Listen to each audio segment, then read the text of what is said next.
Bom dia a todos, mais uma vez. Né? Obrigada a todos que estão aqui, que estão participando, né? Também nos bastidores desse evangelho, lendo a página, vai fazer a irradiação. Obrigada a todos. Né? Então, vamos mais uma vez refletir sobre o Evangelho segundo o Espiritismo. Nós estamos lendo, né? Caminhando ainda, hoje é o último item do capítulo 15, tá? Fora da caridade não há salvação. E vamos hoje ler o item 10, que nada mais, nada menos que é uma mensagem de Paulo apóstolo. Então, vamos lá. Meus filhos, na máxima, fora da caridade não há salvação, estão encerrados os destinos dos homens, na terra e no céu. Na terra, porque à sombra desse estandarte, eles viverão em paz. No céu, porque os que a houverem praticado acharão graças diante do Senhor. Essa divina é o facho celeste, a luminosa coluna que guia o homem no deserto da vida, encaminhando para a terra da promissão. Ela brilha no céu como auréola santa, na fronte dos eleitos, e na terra se acha gravada no coração daqueles a quem Jesus dirá: passai à direita, benditos de meu Pai. Reconhecê-los-ei pelo perfume da caridade que espalham em torno de si. Nada exprime com mais exatidão o pensamento de Jesus. Nada resume tão bem os deveres do homem como essa máxima de ordem divina. Não poderia o Espiritismo provar melhor a sua origem do que apresentando-a como regra. Por isso, que é um reflexo do mais puro cristianismo. Levando-a por guia, nunca o homem se transviará. Dedicai-vos assim, meus amigos, a percrustar-lhe o sentido profundo e as consequências, a descobrir-lhe por vós mesmos todas as aplicações. Submetei todas as vossas ações ao governo da caridade e a consciência vos responderá. Não só ela evitará que pratiqueis o mal, como também fará que pratiqueis o bem. Porquanto uma virtude negativa não basta, é necessário uma virtude ativa. Para fazer-se o bem, mister sempre se torna a ação da vontade. Para se não praticar o mal, basta as mais das vezes a inércia e a despreocupação. Meus amigos, agradecei a Deus o haver permitido que pudesseis gozar a luz do Espiritismo. Não é que somente os que a possuem hajam de ser salvos, é que, ajudando-vos a compreender os ensinos do Cristo, ela vos faz melhores cristãos. Esforçai-vos, pois, para que os vossos irmãos, observando-vos, sejam induzidos a reconhecer que verdadeiro espírita e verdadeiro cristão são uma só e a mesma coisa. Dado que todos quantos praticam a caridade são discípulos de Jesus, sem embargo da seita que a pertençam. De Paulo, apóstolo, em Paris, 1860. Um pouquinho atrás, né, antes, se eu não me engano, acho que é no item 8. Deixa eu ver aqui. No item 6. Allan Kardec coloca aqui também aquela carta, naquela parte do capítulo 13, né, da carta de Paulo aos Coríntios, que todo mundo acho que conhece, quando ele fala da caridade, né? Ainda que eu falasse a língua dos homens, a língua dos anjos, se eu não tiver caridade, de nada vai adiantar, eu vou ser um bronze. Aí a gente, pesquisando um pouquinho, encontrou que naquela época lá de Paulo tinha algumas pessoas, olha que bênção, que para professar sua fé ficavam nas praças batendo um negócio de bronze. Imagina que coisa maravilhosa, né? Então é o que ele diz, não adianta, né? Se eu não tiver compreensão, mesmo que eu fale todos os idiomas, eu não vou conseguir compreender mesmo meu irmão, né? Às vezes, quando a gente tem boa vontade, a gente compreende, às vezes, outro até pelo olhar, né? Pela maneira, eu estou vendo que ele não está bem. né? A gente tem aquela boa vontade de compreender o nosso irmão.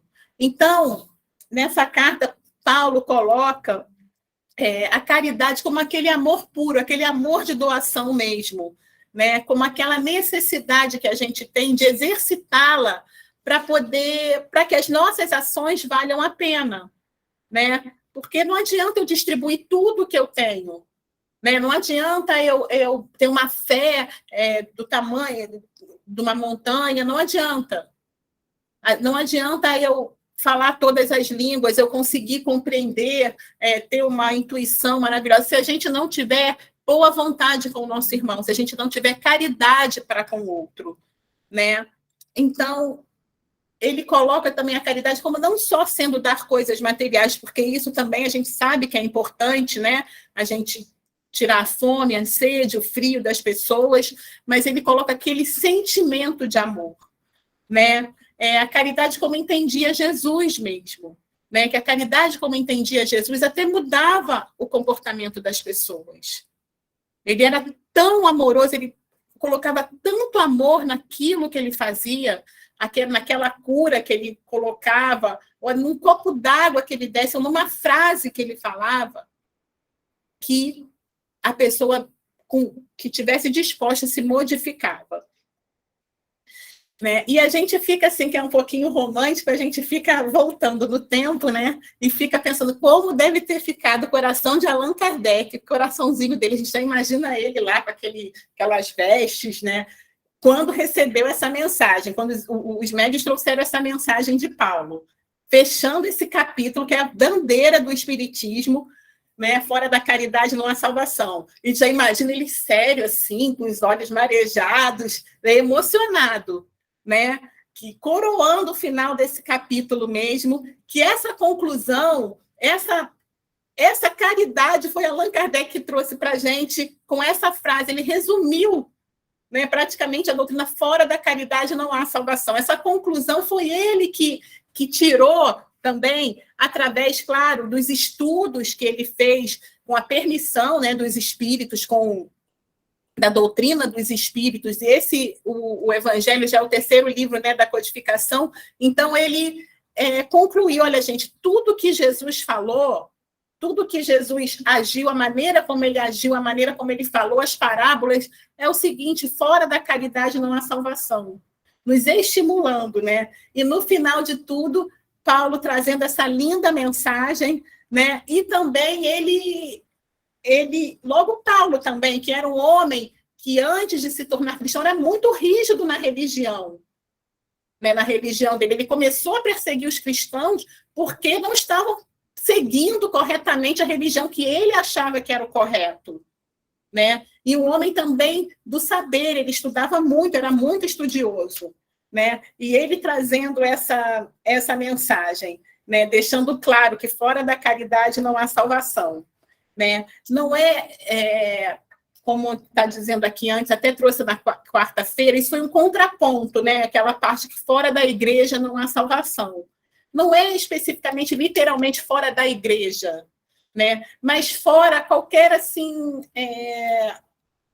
qualquer coisa que pudesse segregar, ou fora da igreja, ou fora da verdade, né? Algo que segregasse a salvação a um determinado grupo de pessoas, ou a um determinado tipo de comportamento, a um determinado tipo de conduta ou de condição do saber ou da ciência, enfim, ou financeira, né? Não, ao passo que a caridade, ela abraça todos, né? Basta que a gente tenha boa vontade para com o irmão, para que a gente pratique o bem, né? Como está dizendo aqui nesse texto da Meimei, às vezes quem a gente menos espera que está precisando de ajuda, né? Às vezes a gente coloca todas as expectativas numa pessoa e aquela pessoa chegou até nós para que a gente a ajude de alguma forma, né? Como ela muito, muito, muito bem explicado nesse texto lindíssimo, né, de hoje. Então, essa mensagem também nos enche de estímulo, né? Quando ele afirma que a sombra desse estandarte, do estandarte fora da caridade não há salvação, nós viveremos em paz na terra e nunca nos transviaremos. Por quê? A missão da caridade, gente, é transformar a Terra para melhor. Só isso, só essa frase aqui, vocês vão viver em paz na Terra, já era o suficiente para a gente se estimular a levantar essa bandeira mesmo, tomar isso como lema para a nossa vida.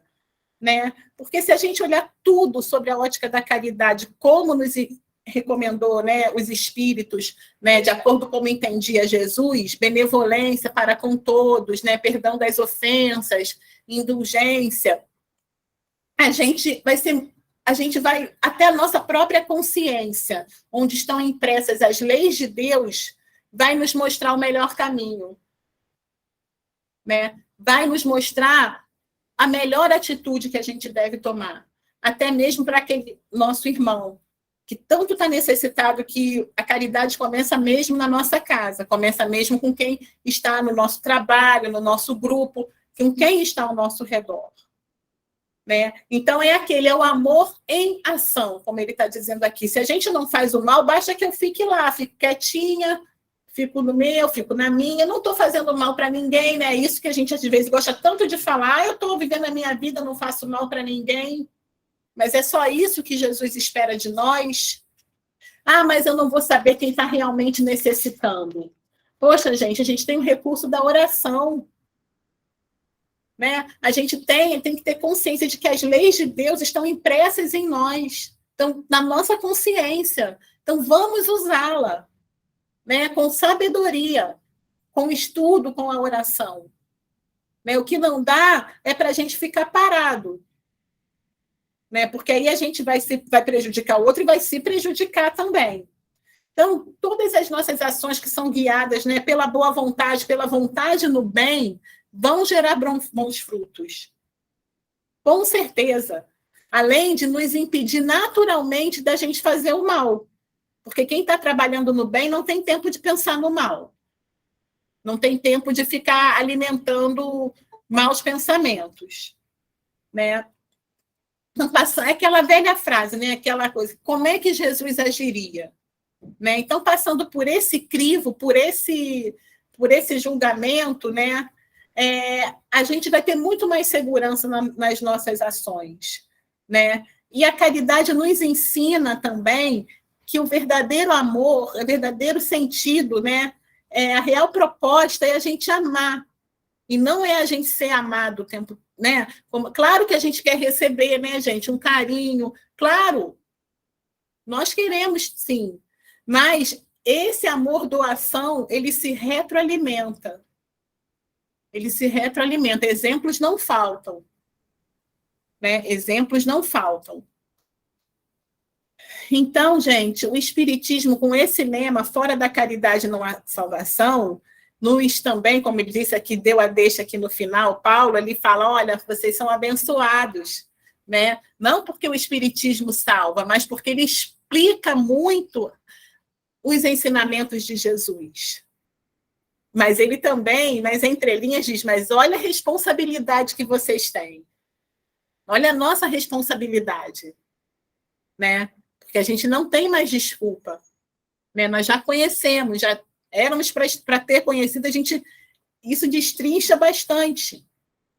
Né? Então, nos dá muita responsabilidade. Por quê? Porque lança luz sobre os ensinamentos do Mestre. Né? Interpreta bem os ensinamentos de Jesus. Né? E Allan Kardec, nessa Fora da Caridade não há salvação, no início desse capítulo, ele coloca aqui a parábola do bom samaritano. Né? E Jesus já disse isso naquela época, mas através dessa parábola.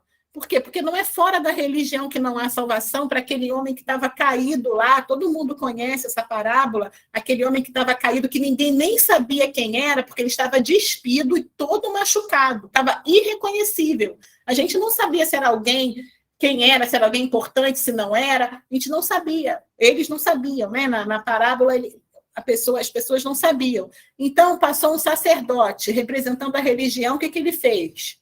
Passou rápido. O outro levita, que representava o conhecimento, né, que eram muito estudiosos, ele até atravessou para o outro lado. Quem foi que ajudou? Quem foi que salvou? Foi justamente o samaritano, que era um povo que era uma pessoa que era mal visto naquela época, não era bem visto. E ele lá, ele ajudou mesmo. Ele não quis saber quem estava ali. Né? Então, Jesus já disse isso há muito tempo, através das suas parábolas, dos seus ensinamentos. Né? Então, quem fez isso justamente foi quem? Quem salvou aquele homem? Foi a caridade, o amor, a dedicação, a benevolência para com o outro. Né? A indulgência também, porque ele poderia julgar, por que ele está ali? Será que ele fez boa coisa para estar aí nessa época, nesse tempo que nós estamos ali, nessa região aqui, boa coisa ele não fez, ele não queria, não quis saber, ele viu uma pessoa necessitada e ajudou. Né? Que a gente possa fazer o mesmo também, né? Diariamente, né? Pedindo, usando o recurso da oração, sendo caridosos conosco também, né? Nos enchendo de boas leituras, de boas músicas, né? Vigiando os nossos pensamentos, né? Enchendo a nossa cisterna para que, quando faltar um pouquinho da água, a gente saber aonde a gente vai buscar, né, o nosso recurso, e pedindo sempre a Jesus que ele nos oriente, que ele está sempre conosco, né? Praticando sempre o bem, principalmente com aqueles que estão ao nosso lado. Né, que a gente possa sempre seguir esse lema, fora da caridade não há salvação, que foi um lema levantado sempre por Jesus e confirmado também pela doutrina dos Espíritos, que foi o Consolador prometido, que Jesus disse que ia nos trazer. Né, que Jesus possa nos abençoar. Obrigada a todos e que a gente possa ter um ótimo final de semana.